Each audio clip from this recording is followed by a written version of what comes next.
नमस्कार मित्रों। परिस्थितियां कभी जीवन में एक जैसी नहीं रहती। जीवन में भावर में उतार चढ़ाव तो आते ही रहते हैं। आपकी सोच बताती है कि आप कठिन परिस्थितियों का कैसे सामना करते हैं।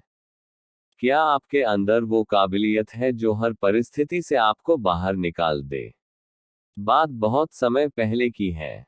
एक किसान को अपनी बुरी आर्थिक स्थिति से हार मानकर गांव के ही एक साहूकार से कर्ज लेना पड़ा। लेकिन काफी वक्त बीत जाने पर भी वह साहूकार का ऋण नहीं चुका पाया। गांव का वह साहूकार बुरा और देखने में बदसूरत था। उसके अनुचित स्वभाव के कारण गांव में उसे कोई पसंद नहीं करता था। किसान के परिवार में उसके और उसकी एक बेटी के सिवा और कोई नहीं था। उसकी लड़की बहुत ही सुंदर और अच्छे स्वभाव की थी। किसान ने उसे बड़े ही लाड़ प्यार से पाला था। वह अपने पिता के साथ ही खेतों में काम करती। पर एक दिन उस बूढ़े साहूकार की नजर उसकी खूबसूरत लड़की पर पड़ी और वह उस पर मोहित हो गया। वह मन ही मन उससे विवाह करने की सोचने लगा। लेकिन उसे पता था कि किसान अपनी लड़की का विवाह उससे कभी नहीं करेगा। और उसे यह भी मालूम था कि किसान इस समय ऐसी स्थिति में नहीं है कि उसका कर्ज चुकता कर सके।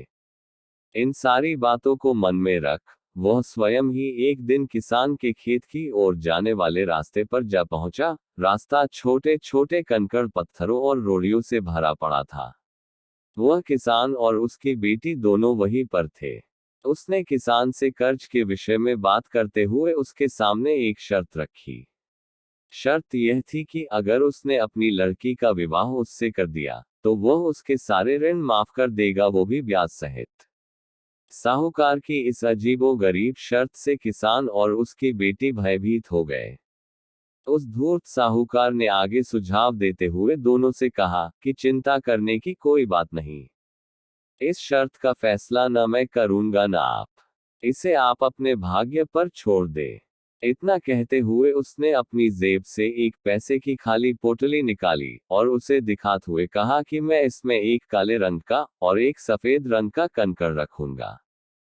उसके बाद तुम्हारी लड़की को बिना देखे इस पोटली से एक कंकड़ निकालना होगा। और यहाँ शर्त यह रहेगी कि अगर उसने काले रंग के कंकड़ को निकाला तब उसे मुझसे विवाह करना होगा और तुम्हारे कर्ज भी माफ कर दिए जाएंगे।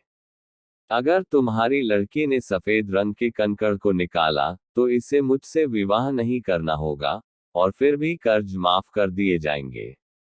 लेकिन अगर इसने कंकड़ निकालने से मना कर दिया तो फिर तुम्हें जेल के सलाखों के पीछे जाना होगा। जैसे ही किसान और उसकी लड़की उसकी इस शर्त पर आपस में बात करने लगे, तभी साहूकार अचानक कंकड़ों को उठाने के लिए नीचे झुका। उसने जैसे ही दो कंकड़ों को उठाया, उसी समय किसान की लड़की की नजर उस पर पड़ गई।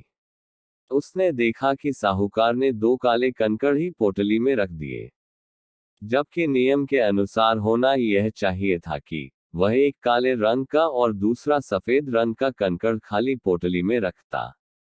खैर, उसके बाद साहूकार ने लड़की को पोटली से एक कंकड़ निकालने के लिए कहा। किसान की लड़की ने साहूकार के कहे अनुसार ही पोटली से एक कंकड़ निकाला और उसे बिना देखे हुए जानबूझकर कंकड़ पत्थरों से भरे रास्ते पर धीरे से उछाल दिया, जिससे जल्द ही वह काले रंग का कंकड़ भी अन्य कंकड़ों में मिल गया। उसके बाद उस लड़की ने झूठा खेद व्यक्त करते हुए कहा, ओह, मैं कितनी लापरवाह हूँ। साहूकार इस बात ले लड़की पर थोड़ा क्रोधित हुआ, लेकिन फिर उस लड़की ने मामला संभालते हुए आगे कहा कि चिंता न करे। अगर आप पोटली खोलकर देखें कि उसमें कौन से रंग का कंकड़ बचा हुआ है, तो यह साफ हो जाएगा कि मैंने कौन सा कंकड़ निकाला था, काला या सफेद। हालांकि यह तो निश्चित था कि बचा हुआ कंकड़ काले रंग का ही होगा, क्योंकि जैसा कि आप जानते ही हैं साहूकार ने पोटली में दोनों ही कंकड़ काले ही रखे थे। तो इस प्रकार यह सिद्ध हो गया कि लड़की ने सफेद कंकड़ निकाला है। अब साहूकार चाहकर भी अपनी बेईमानी और धूर्तता को प्रकट नहीं कर सकता था। इस तरह उस लड़की ने बड़ी चालाकी से अपने विरुद्ध खड़ी परिस्थिति को अपने पक्ष में कर लिया। आपको हमारी कहानी कैसी लगी कृपया कमेंट्स करके बताएं। कहानी पसंद आए हो तो वीडियो को लाइक करें, चैनल को सब्सक्राइब करें। धन्यवाद।